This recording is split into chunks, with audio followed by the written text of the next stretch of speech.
কুমিল্লার মাঠে বিপ্লব ঘটিয়েছে নতুন প্রজাতির ধান বিনা ধান ২৫।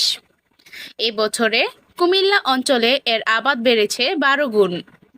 কুমিল্লা অঞ্চলে গত বছর ৯০ হেক্টর জমিতে বিনা ধান ২৫ চাষ করা হয়। এবার তা বেড়ে প্রায় ১,০০০ হেক্টর হয়েছে। এটি বাজারের কথিত মিনিকেট চাউলের প্রতারণা ঠেকাবে বলেও আশাবাদ করেছেন বাংলাদেশ পরমাণু কৃষি গবেষণা ইনস্টিটিউটের কর্মকর্তারা। ধানটা চিকন এবং এই ধানটা চালটা খাইতে খুব সুস্বাদু। আমি এবং বিনা ২৫ ধান করি। আমার ধান খুব ভালো হয়েছে এবং সবাই খুব উৎসাহের দিকে এবং এই ধান করার জন্য সবাই আগ্রহী।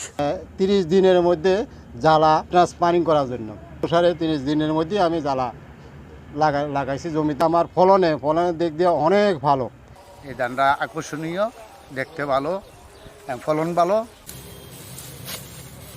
কুমিল্লার মাঠে বিনা ধান ২৫ বিপ্লব ঘটিয়েছে। এবছরে এর আবাদ বেড়েছে কয়েক গুণ। কৃষক পর্যায়ে এর ভালো সাড়া পড়েছে।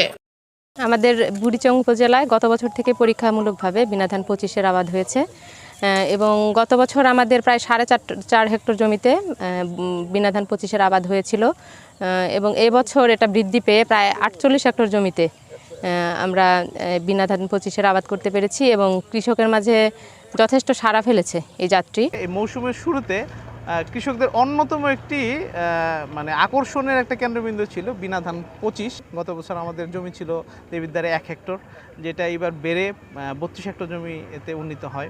এই বিনা ধান ২৫ মুরাদনগর তথা সারা বাংলাদেশের জন্য একটি বৈপ্লবিক পরিবর্তন নিয়ে আসে ধান চাষে।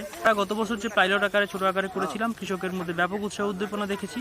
ঠিক তারই ধারাবাহিকতায় প্রায় ২৫ হেক্টর জমিতে এবার চাষ করেছি বিনা ধান ২৫।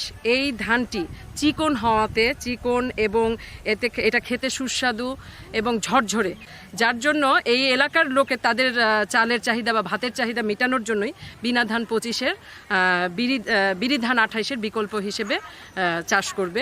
মিনিকেট নামে কোনো জাত বাংলাদেশে নাই। এটা যেটা করা হয়, মোটা ধরনের চালগুলোকে ছাঁটাই করে ৩ ছাঁটাই করে অটো রাইস মিলে এই মিনিকেটটা তৈরি করা হয়, যার ফলে তার কিন্তু পুষ্টিমানটা কম থাকে।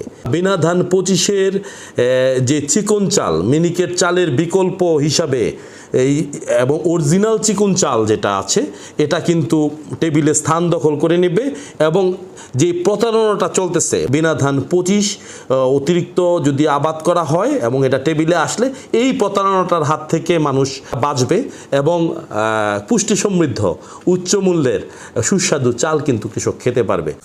বিনা ধান ২৫ ধানের শস্য কর্তন নেওয়া হয়েছে। এখানে আমরা মানুষের মাঝে বিনা ধানের ব্যাপারে যথেষ্ট আগ্রহ দেখেছি। এটি একটি সরু জাতের ধান, পোলাওর চাউল হিসাবে আমার মনে হয় কৃষকের কাছে সমাদৃত হবে।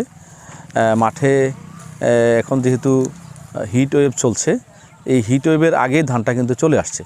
সেই হিসাবে একটু আগাম আসাতে কৃষকের কাছে এটা একটা মেসেজ যে খারাপ আবহাওয়া, দুর্যোগপূর্ণ আবহাওয়া আসার পূর্বেই ধানটা কাটা যায় এবং এটার জীবনকাল ১৪০ দিন হলো, এখানে ১৩৫ দিনেই ধানটা কর্তন করতে পেরেছে।